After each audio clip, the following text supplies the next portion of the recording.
Bonjour à tous, ravi de vous retrouver dans ce nouveau numéro d'Emprise Directe pour parler aujourd'hui formation eh bien des élus syndicaux. On va en parler avec une invitée, une spécialiste, mais avec moi évidemment, comme dans chacun de ces numéros, Frédéric Guyonnet m'accompagne. Bonjour Frédéric, Bonjour Arnaud, comment allez-vous? ça va et vous? Mais moi je vais très très bien, président du SNB, du Syndicat National des Banques, leader du secteur.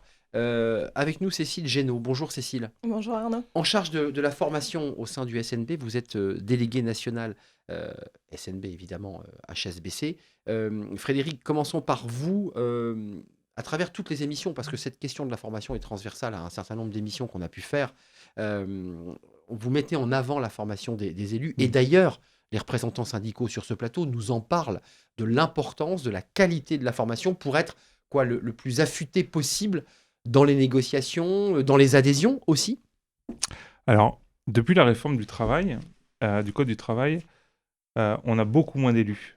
Alors avant, là on pouvait se permettre d'avoir des experts sur certains domaines, on a aujourd'hui des généralistes qu'il faut qu'on monte en compétences. Un élu aujourd'hui, il faut qu'il sache négocier, il faut qu'il connaisse parfaitement la vie de l'entreprise, il faut qu'il soit un peu responsable des relations sociales, directeur des ressources humaines, il faut qu'il connaisse tous les métiers qu'il y a dans la banque où il travaille. Il faut qu'ils connaissent tout sur la formation, il faut qu'ils connaissent les sujets du handicap, il faut qu'ils connaissent les sujets de sécurité, il faut qu'ils connaissent les parcours professionnels, il faut qu'ils connaissent Les arcanes juridiques. un maximum de choses. Et puis, tout ce qu'il fait en négociant, tout ce qu'il va obtenir sur des accords, ben aussi, il faut qu'il sache pouvoir le dire aux salariés, et donc il faut qu'il sache communiquer. C'est pour ça que il est important que nos élus montent en compétence sur ces sujets-là, mais aussi sur les sujets de la communication, sur les sujets de la négociation, etc. Ce qui est intéressant, Cécile, c'est que vous avez une tâche immense. Parce qu'on voit bien que c'est très, très transversal à beaucoup de sujets. Il y a le savoir-faire, on va en parler, et il y a le savoir-dire. C'est Exactement. ça les deux enjeux. Il y a plusieurs choses, effectivement. Il y a le savoir-faire, le savoir-être, le faire savoir. Il y a beaucoup effectivement, de domaines dans la formation à explorer et à déployer pour Euh, faire monter effectivement en compétence les différents élus et dans leurs différentes fonctions. c'est les thématiques phares, focus, où vous dites, ça, c'est des troncs communs de formation. Puis ensuite, évidemment, on peut déployer d'autres outils. Mais c'est quoi les troncs communs, je dirais, le bagage obligatoire de formation pour un élu syndical? Alors, d'abord, dans un premier temps, il va y avoir des formations concernant le développement syndical. Ça, c'est quelque chose qui est important puisque, entre guillemets, c'est le nerf de la guerre, hein. Ensuite, il va y avoir des formations plutôt juridiques, où là, nous allons chercher des spécialistes qui vont pouvoir accompagner les élus, notamment lorsqu'ils vont devoir négocier, lorsqu'ils vont devoir accompagner des salariés dans des problématiques individuelles, etc. Il y a aussi des formations concernant la posture et donc la communication. Voilà, tout ça, c'est des formations qui sont phares et évidemment les réseaux sociaux, puisqu'aujourd'hui, c'est quand même, on va dire, omniprésent. Important de le dire parce qu'une fois qu'on sait faire, une fois qu'on sait dire, il faut aussi savoir diffuser et démontrer et le montrer au plus grand nombre. Frédéric, c'est intéressant ça, parce qu'on voit des syndicalistes qui, pour certains, ont une appétence, un désir de s'engager, puis ensuite, il faut leur donner les outils tant techniques que d'être en capacité, on l'a vu dans plusieurs émissions, de pouvoir aussi affronter, tenir tête à des personnes, je pense notamment aux syndicats, aux syndicalistes administrateurs qui sont dans les conseils de surveillance, qui sont dans les conseils d'administration. Il faut les armer, ces syndicalistes.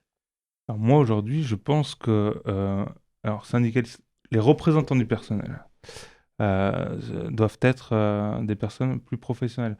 Euh, je veux même aller plus loin et je commence à en parler lors des négociations sur le dialogue social dans les entreprises. Je pense même que c'est un métier aujourd'hui. Euh, il faut qu'on soit plus professionnel sur tous ces sujets-là et on monte en compétences depuis quelques années. On y est. Il faut qu'on soit capable de rivaliser et de discuter avec les directions sur tous ces domaines-là. Votre mission, c'est de choisir les formateurs. Et C'est de faire les bons choix, c'est de faire en sorte que les formations soient qualitatives et qu'au final, elles soient utiles à ces élus, à ceux qui sont engagés dans l'entreprise. Comment vous faites? Et je me suis laissé dire que vous-même, vous portiez sur vos épaules de la formation et que vous étiez véritablement sur le terrain en formation. Exactement. Alors, nous choisissons les formateurs évidemment en fonction de leur domaine de compétences. Donc, comme je le disais auparavant, par exemple, nous allons pouvoir avoir une avocate qui va être spécialisée sur l'accompagnement et la défense des salariés. Donc, nous allons la choisir plutôt pour ce type de formation. Nous allons avoir aussi un universitaire qui, lui, va travailler plutôt sur la question des risques psychosociaux. Quelqu'un qui est spécialiste effectivement des réseaux sociaux. Effectivement, moi-même, je fais de la formation aujourd'hui, notamment au niveau de la communication, de la posture et du développement syndical. Donc effectivement, voilà, les domaines de compétences des individus sont primordiaux. Tout se fait à Paris parce qu'on a évoqué dans une des émissions, une des thématiques, la décentralisation et le maillage. Ce qui est important, c'est d'être je parle à vous deux, Frédéric et Cécile, mais d'être au plus près des besoins sans être obligé pour certains de faire 1000 km ou 900 km. Ça, c'est un enjeu fort aussi. Bien sûr. Alors, pour cela, on déploie nos formations effectivement en province, à Paris et également en visio.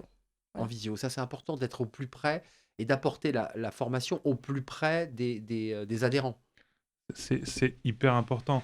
On n'oublie personne au niveau des représentants du personnel, comme on l'a vu lors de dernières émissions, on a des représentants du personnel qui sont aussi en Outre-mer. Si on veut qu'ils aient le même niveau de formation, il faut aussi qu'on soit en capacité à nous adapter à ces problématiques-là. Comme je l'ai dit lors d'une émission, on a aussi beaucoup d'élus qui sont jeunes. On est un secteur qui est très féminisé avec beaucoup de jeunes mamans. Il faut qu'on s'adapte à elles aussi pour qu'elles puissent aussi monter en compétences et que personne ne reste au bord du chemin. Il faut le préciser, Cécile, Frédéric, les formations que vous apportez, elles sont bien sûr utiles pour les syndicalistes dans leur action de syndicaliste, dans les négociations, dans la relation avec les DRH, évidemment. Mais c'est aussi un outil de développement personnel. Tout à fait. L'objectif étant à la fois de se former et d'être formé du mieux possible pour accomplir son rôle en tant que délégué syndical, militant syndical. Et ensuite, il y a la question de l'employabilité et du développement personnel. Donc, effectivement, les formations répondent à tout cela. Employabilité, parce que certains sont en activité. Il faut préciser que tout le monde n'a pas de détachement à 100% et que certains partagent leur vie entre un détachement et des activités en agence ou dans des sièges. Et tout ça est très utile aussi dans le travail au quotidien, même la progression de carrière. Bien sûr. Tout à l'heure, quand je vous disais que je souhaite que les élus, les représentants du personnel soient formés, soient des experts en RH, qui puissent concurrencer les DRH, Bien sûr. c'est pour qu'à un moment donné aussi, dans leur parcours professionnel, et ça commence à être le cas, les DRH se disent, mais il y a quelqu'un là-bas qui est au SNB, qui a été formé, mais peut-être que quand il va arrêter sa mission de représentant du personnel, il pourra venir travailler chez moi à la DRH parce que, en fait, finalement, il a été formé. Un tout petit mot, Cécile, avant de nous quitter. C'est une question un peu rituelle qu'on pose dans Prise Directe. On a des élus nationaux, on a des représentants nationaux, on a des représentants régionaux. Qu'est-ce que vous a apporté le SNB j'allais presque dire, dans votre vie tout court et dans votre vie et dans votre parcours professionnel? Alors, pour reprendre ce que disait Frédéric, en fait, le SNB m'a permis de déployer et de développer des compétences et également mon employabilité, puisque j'ai commencé chez HSBC en étant conseiller professionnel. Puis, j'ai choisi en fait de me former au coaching, donc j'ai repris des études universitaires. Et suite à cela, le SNB m'a permis de me former à la médiation et aujourd'hui d'être en charge, d'avoir la responsabilité de tout le pan formation pour le SNB. C'est vraiment intéressant parce qu'en fait, vous vous êtes construite aussi et vous avez découvert cette appétence pour la formation à travers le SNB. C'est ça qui est passionnant. Grâce au SNB. Donc coach, hein, on a entendu, Oui. coach certifié. Coach certifié, effectivement. On est bien d'accord. Et puis, vous pouvez retrouver Cécile Génaud régulièrement, puisque vous nous regardez, vous êtes adhérent du SNB, vous l'avez peut-être eu, ou vous allez avoir Cécile Génaud en formation. Elle est très sympa. Merci. Elle est sympa. Merci Frédéric. Merci. Merci de m'avoir accompagné, comme à chaque fois, dans Prise Directe, président du SNB. Merci Cécile Génaud, en charge de la formation, déléguée nationale HSBC. C'était un vrai plaisir de partager ce moment avec vous. Merci à vous, merci pour votre fidélité. On se retrouve évidemment la prochaine fois pour un prochain numéro de Emprise Directe. D'ici là, portez-vous bien. Bye bye.